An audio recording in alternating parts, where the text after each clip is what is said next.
Good afternoon. My name is Small Biz David, and Google also knows me as David F. Small Biz David Leopold. And I had a very strange thing happen today. I want to share the experience with you because it plays into actually our discussion that I'm going to have with my good friend, Chef Dennis Littl today. Global Entrepreneurship Week 2015.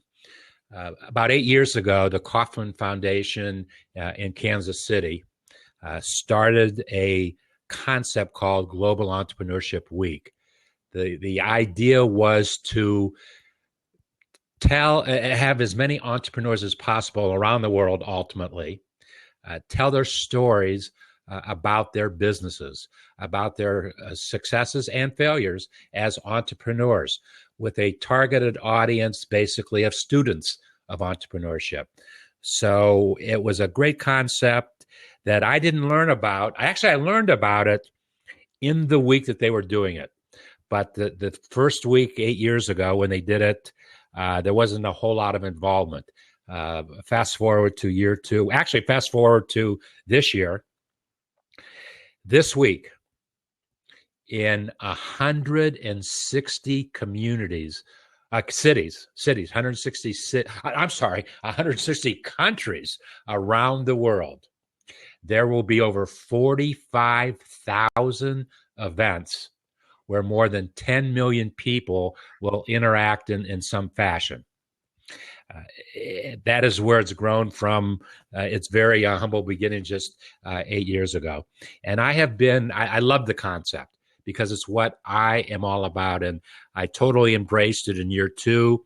Actually, that year, I went out to Kansas City to the Kauffman Foundation and became one of the original partners in the week, and it now has grown to be one of the most fascinating, important weeks of my business year, period, because it's what entrepreneurship and it's what I am all about.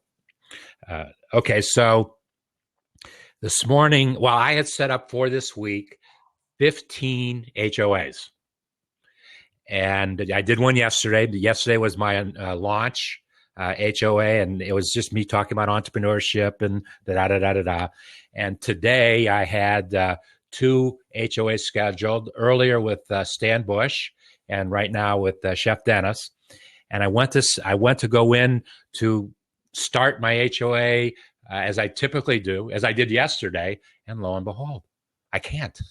New technology, new stuff in place.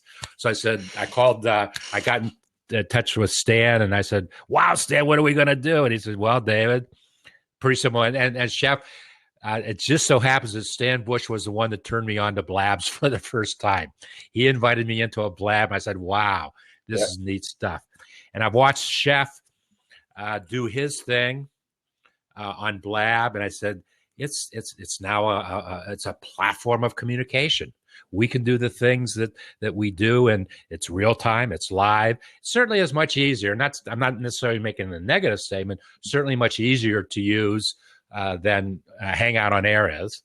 And for sure, people who have never been and want to watch or view and watch what's going on, definitely easier for them to engage us. So that's what we did today. What am I going to do tomorrow? I haven't figured out yet, but here we are today. Chef Dennis, thank you for leaving the kitchen. Were you in the kitchen today, Chef? Actually, I'm in Philadelphia. Lisa's mom passed away. Oh, sorry to hear that. My condolences. Well, it was a blessing the way she went. So, I mean, it was fast and painless, and she was coherent. So it was just time. It's a cycle of life. But I'm in Philadelphia. I'm sitting in a hotel room in Philadelphia. And what restaurants are you going to go to in Philadelphia? No restaurants. We're just here for the funeral. It's not about celebrating or eating. It's about family and just being here to support everyone. Well, my condolences, and hopefully, things will work out. Chef makes them work out. He knows how to do it. No, life goes on, and that's what we have to realize. It's never easy to say goodbye to someone you love, and it's just painful. It's a painful moment. So we're here to support each other and get through this. And she was really, She did like me. I said of my mother-in-law, she was my favorite. So she did like Would say that again. of my mother-in-laws, she was my favorite. How many mother-in-laws have you had? Three. I've had two, so I'm. You beat me because I'll never have I don't think I'll ever have another mother-in-law. Well, it took Lisa 16 years to finally agree to marry me. So, but she was my mother-in-law. So, and she will be missed by everyone.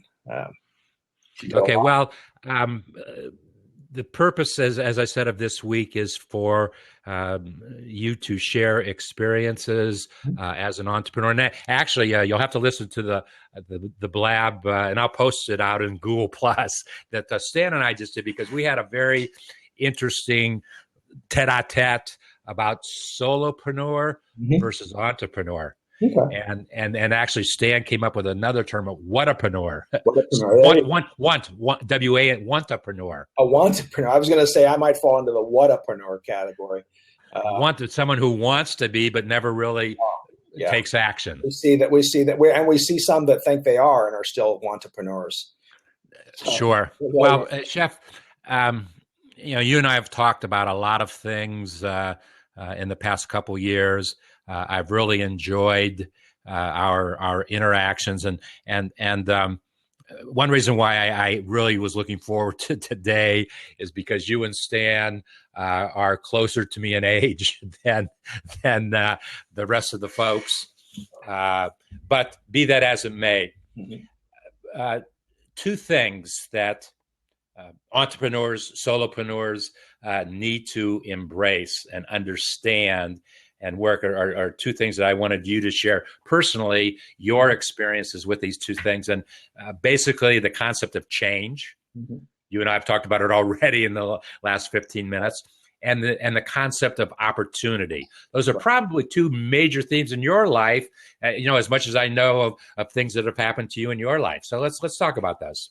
Well, I was just thinking, I thought you were going to ask me what I thought the two things would be. And the first thing that came to mind was change. Well, we're on the same page there.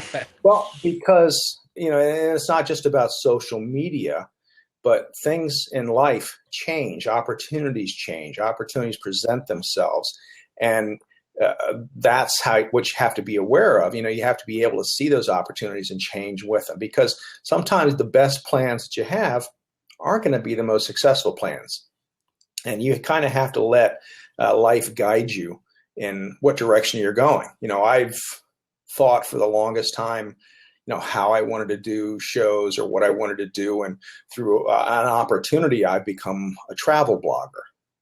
And, through that travel business now, as an entrepreneur in the travel blogging field, as I made my way around, I got to speak at the governor's conference for Florida. And I'm like, how the hell did that happen? Just right spot, right time, making the right connections and engaging with people. Chef, that's very interesting, because as well as I know you and as much as we communicate, I've never heard you reference yourself as a travel blogger. We know the reputation you have built as a food blogger, obviously, with a huge following. So talk a little bit more. Well, you saw an opportunity. Yeah, and it was an opportunity that was offhand. It was not an opportunity I was looking for or ever thought it would grow. A friend of mine who is in Orlando, who is the blog maven of our community. She is just the most fantastic woman in blogging, and I love her. And Bess Hour, she is a swim blogger. And Bess started Florida Blog Con, and she put me in contact with someone who was looking for bloggers to blog about their hotel and giving them a free weekend. Well, because of that, I saw that, people will send me places for free if I give an honest opinion about them. So, one thing led to another. And I absolutely love the state of Florida. There is no ifs, ands, or buts. I'm a Texan, but I'm staying in Florida. It's just wonderful. I don't have to drive far to either coast. I've got everything around me. It's just glorious.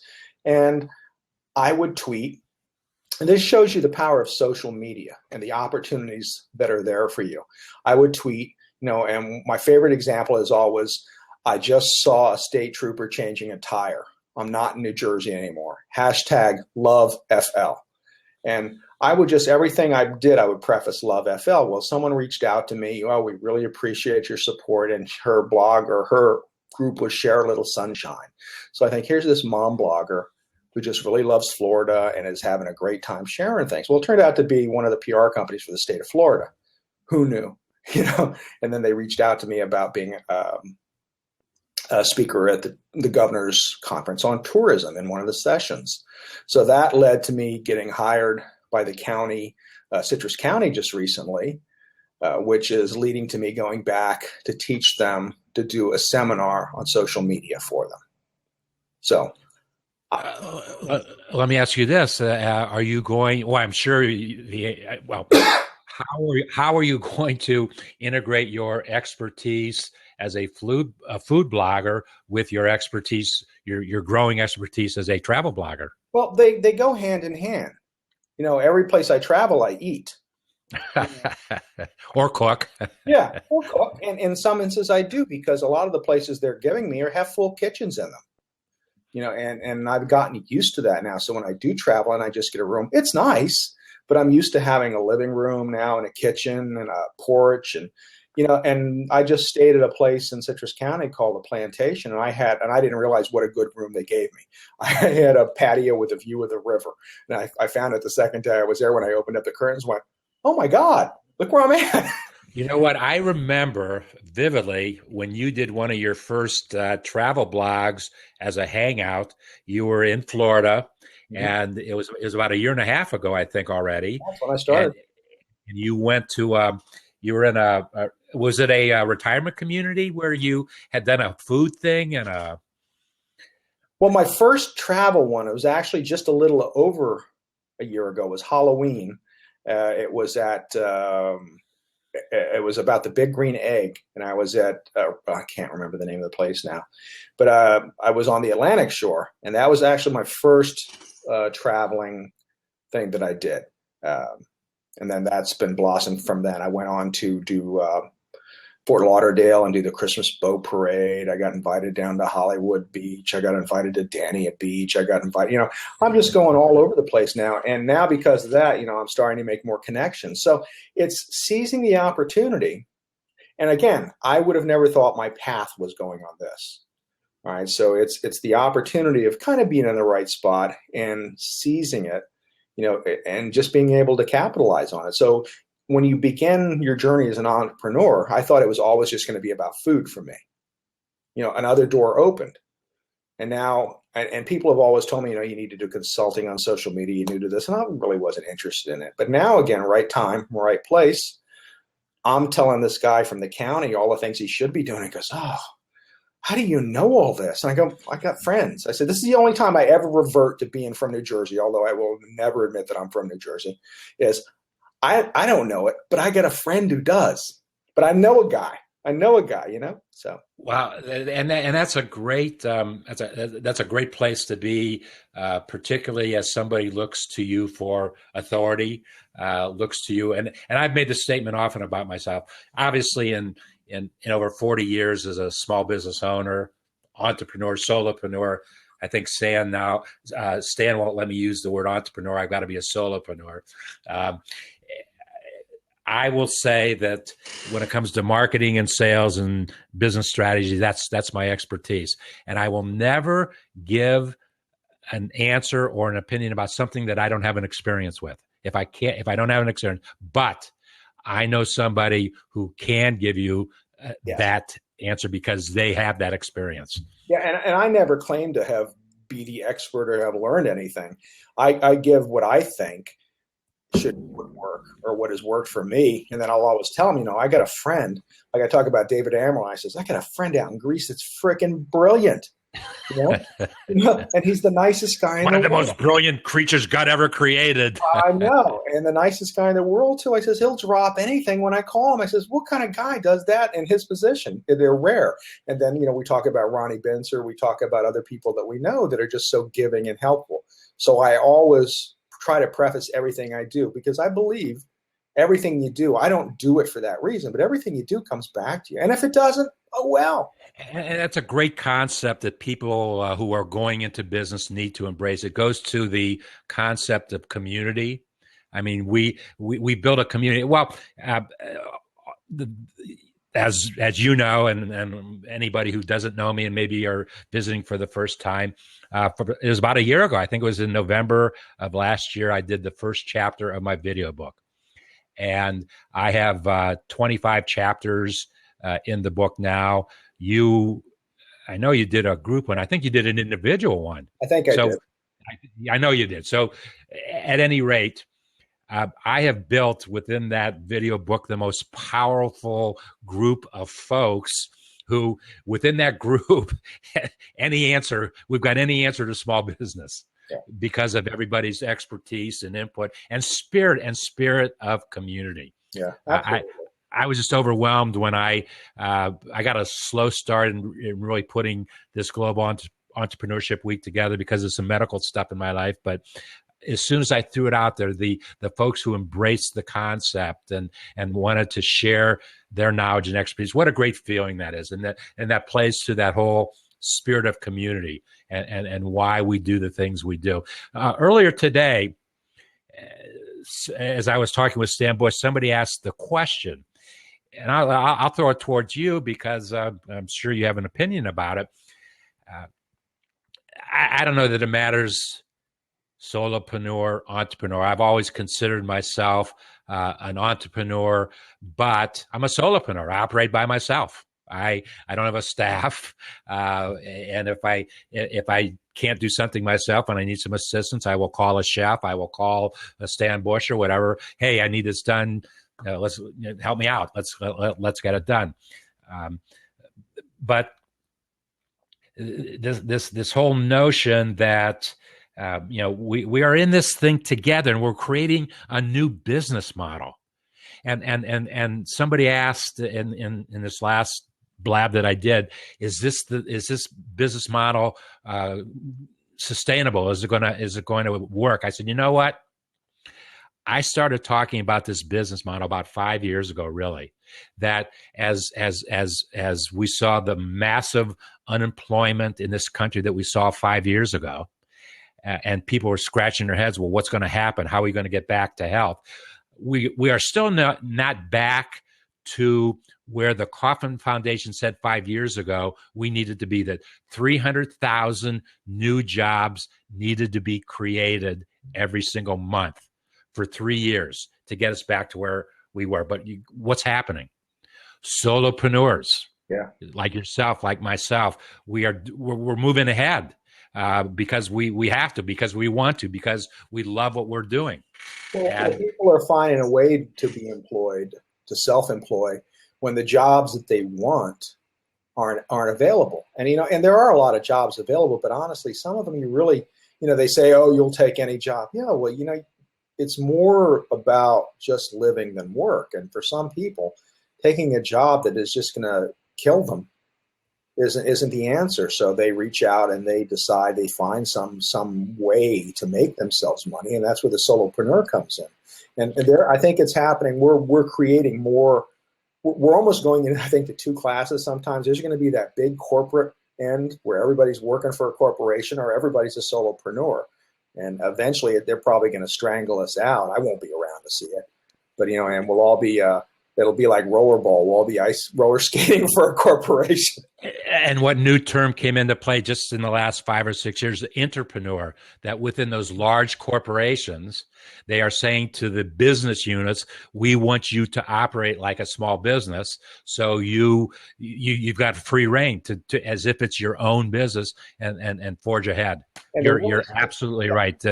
We're corporations or we're solopreneurs. And then there's another dynamic at play that people never really thought about, and now they have to think about it because the dynamic is so strong, and that is the baby boomer. Yeah, you and I, I started paying into the system over 50 years ago and was told, well, if you pay into the system for 50 years, you'll be able to retire and da, da, da, da. Well, you know what? When we are quote of retirement age, that what we were told 50 years ago certainly does not exist today.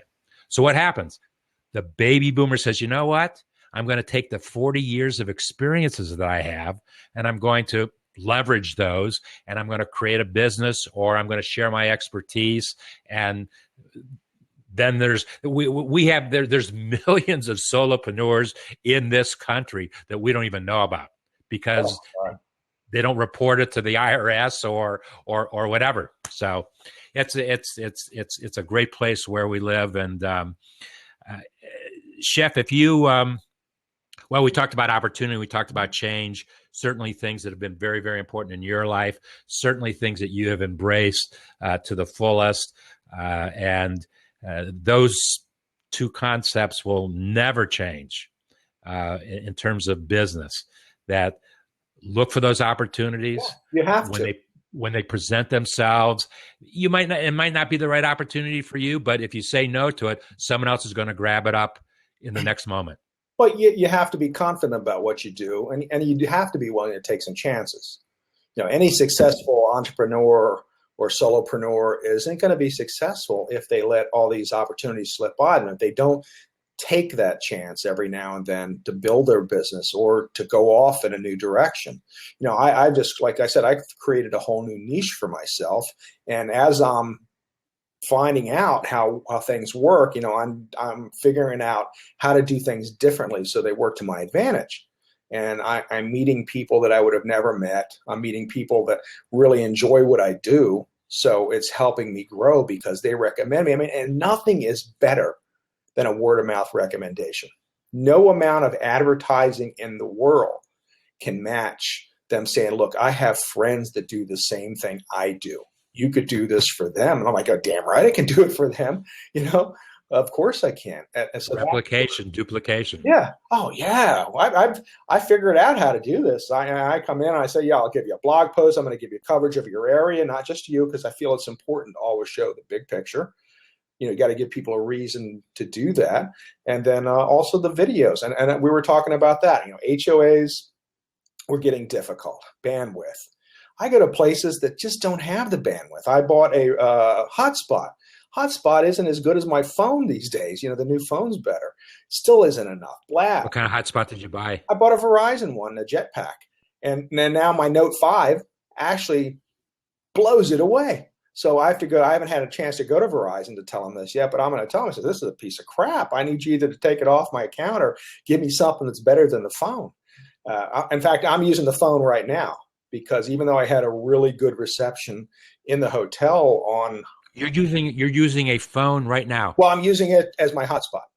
Oh, as your hotspot. I'm using it as my hotspot because it's giving me more bandwidth than the hotel Wi-Fi was giving me, or the cable Wi-Fi, because the cable Wi-Fi picks up wherever I go just because my company has it. It's weird how that works. It's like a cooperative, and Bright House isn't up here. So anyway, it's finding these opportunities, jumping on them, and then just getting excited about what you do. Okay, opportunities and change are conceptual kind of things. If you would have to leave with some word of advice for 2016 specifically, what advice would you leave for a student of entrepreneurship or a small business owner that wants to take their business to the next level? Well, a year or two ago, we said it was the year of the HOA. Never really came to pass. But that being said, I think I can honestly say that this is the year of live streaming. I think when we said it was the year of HOA, it was wishful thinking. There's no wishful thinking in this part. This is the year, this is the era, not the year, the era of live streaming. You need to learn it. You need to embrace it. You need to figure out how to use it because this is just the beginning. I'm smiling, Chef. I've actually been live streaming for about 7 years now, using different environments. Yeah. I was on a website. I built a huge following on that website. I had done a live stream at 11 o'clock one day, and I had 5,000 people watching that live streaming that I was doing. At 3 o'clock that afternoon, I got an email saying the website is closing down at midnight. Wow. Closing down at midnight. Wow. Within 24 hours, I said, well, I got to start doing YouTubes. I mean, it's there. And so that's when I first started doing YouTubes, is when this website closed down. And, Well, and once again, it's about opportunity. mm-hmm. It's about having to make the change. If we're small business owners, we depend upon technology. If the technology doesn't deliver to our needs, our expectations, we've got to figure that out and find something that will. And Wake Tech Integra just said it is the era of video. He agrees. And it's not just the video. It's been the era of video. We've seen that with YouTube. The youngsters coming up have embraced YouTube just incredibly. And I was at a conference, and this is a funny thing. I was at a conference just recently, and they brought up an 18-year-old and a 20-year-old to talk about Snapchat and technology.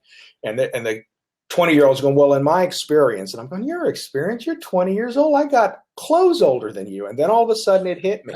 I've got clothes. Oh.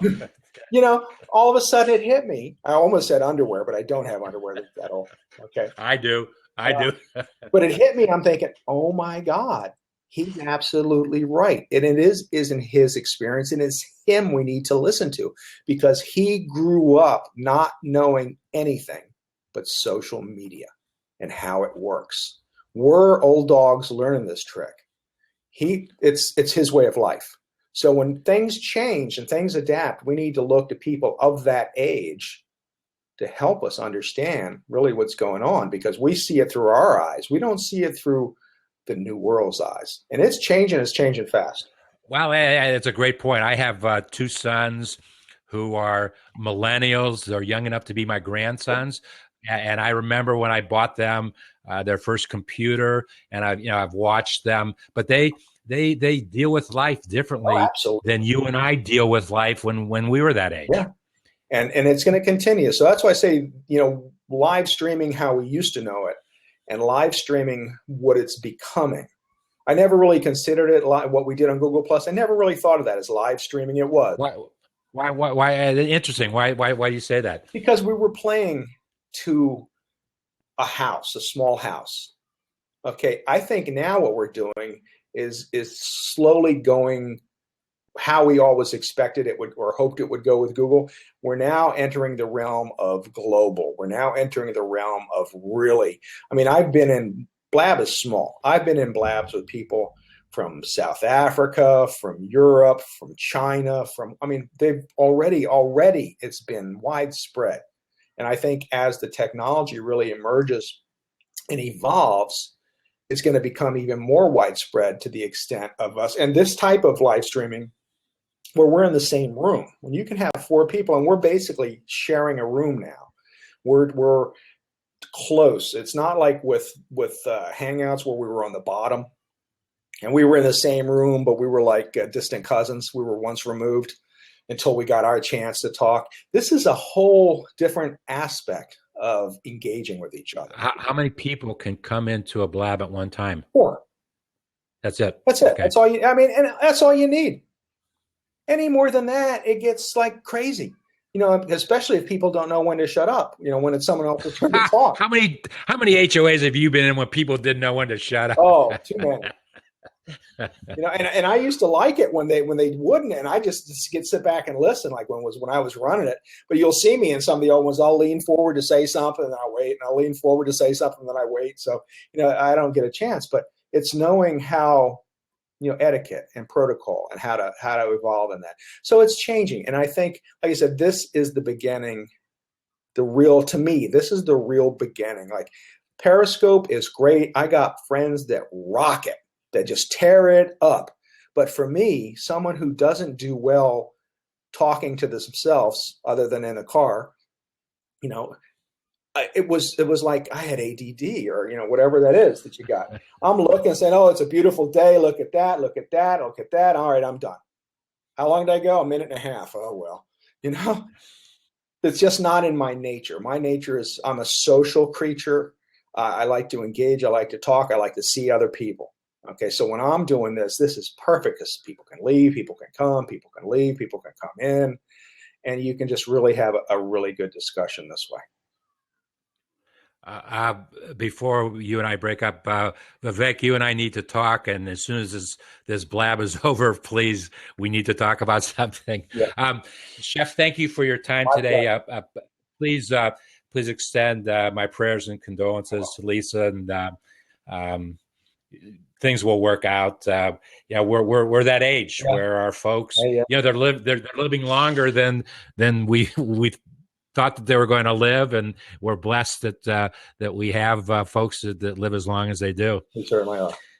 Okay, thank you very much, and we'll talk to you soon. And for anybody that's just met me for the first time today, I'll see you the next time, which we're going to be doing some more blabbing, because I'm not sure what I'm going to do with my HOA technology. So watch for me on a daily basis with Global Entrepreneurship Week 2015.